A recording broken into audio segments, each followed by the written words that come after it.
Hello everyone, I'm Malvika Tiwari and this is second lecture on President.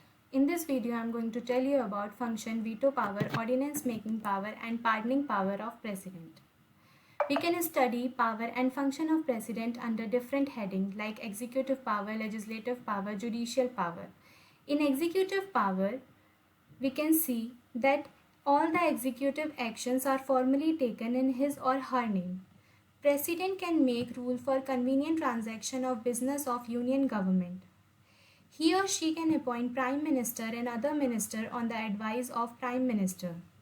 President can appoint Attorney General of India, Comptroller and Auditor General of India, Chief Election Commissioner and other election commissioner on the advice of Chief Election Commissioner, Chairman and member of UPSC and also the Governor of states. He can seek information related to administration of affairs of union.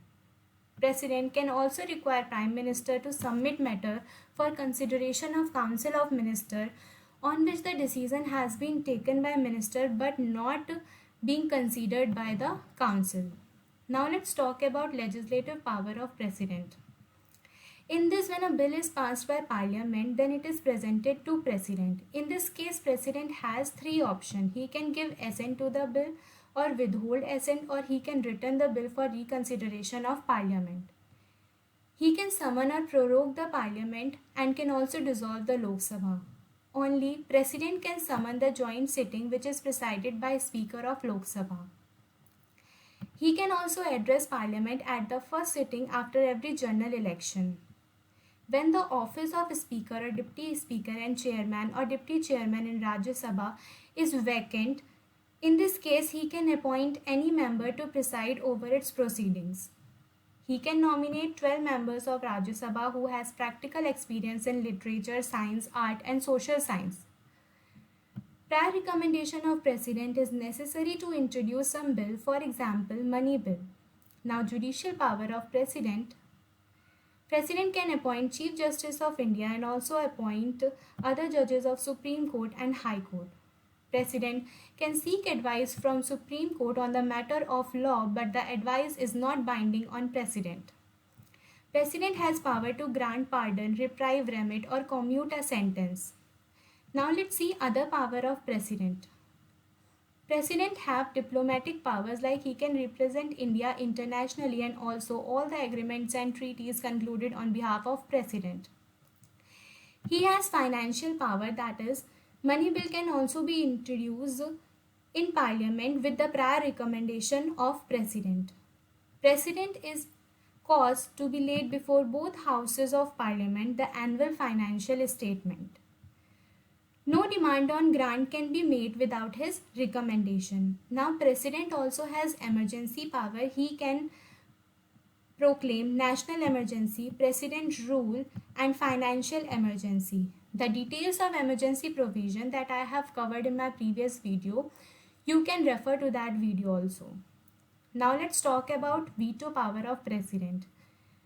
Whenever a bill is introduced in the Parliament and also passed by Parliament, then it is presented to President for his assent. In this case, President has three options. He can give assent to the bill, he can withhold his assent, and he can return the bill for further consideration of Parliament. After reconsideration, it is binding on President to give assent to the bill. President of India has three types of veto power: absolute veto, pocket veto and suspensive veto. In absolute veto, he can hold his assent to the bill, then the bill ends and not become an act. In pocket veto, the bill is pending with President for indefinite period of time. And in suspensive veto, President will return the bill for reconsideration of Parliament, and after such reconsideration, it is binding on President to give his assent to the bill. This does not applicable in money bill.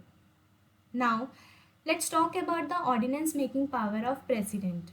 Article 123 empower President to make ordinance which has the same effect and force as the law of Parliament. President can promulgate ordinance when either or both the houses of Parliament are not in session.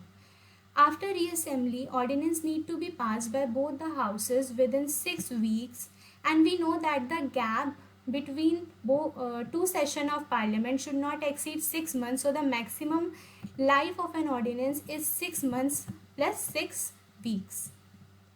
Now let's talk about pardoning power of president. President can pardon a sentence of a person convicted of offense against union law, and when a sentence is given by court martial, or only the president can pardon a death sentence. Now at last we can see the constitutional position of president. In this we will study article 53, article 74, article 75. Article 53 says that executive power of union shall be vested in president, and president exercise those powers directly or indirectly. Now, so how he can exercise his power indirectly? Through subordinate officer.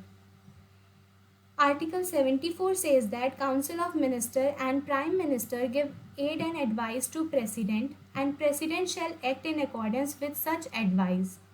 Article 75 says that Council of Minister is collectively responsible to Lok Sabha, which is a feature of parliamentary system. Now thank you, and don't forget to like, share and subscribe my channel.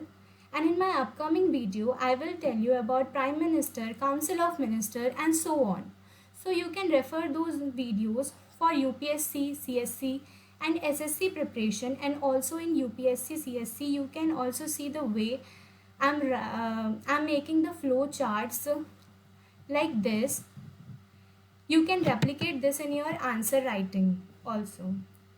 So thank you. And don't forget to like, share and subscribe my channel.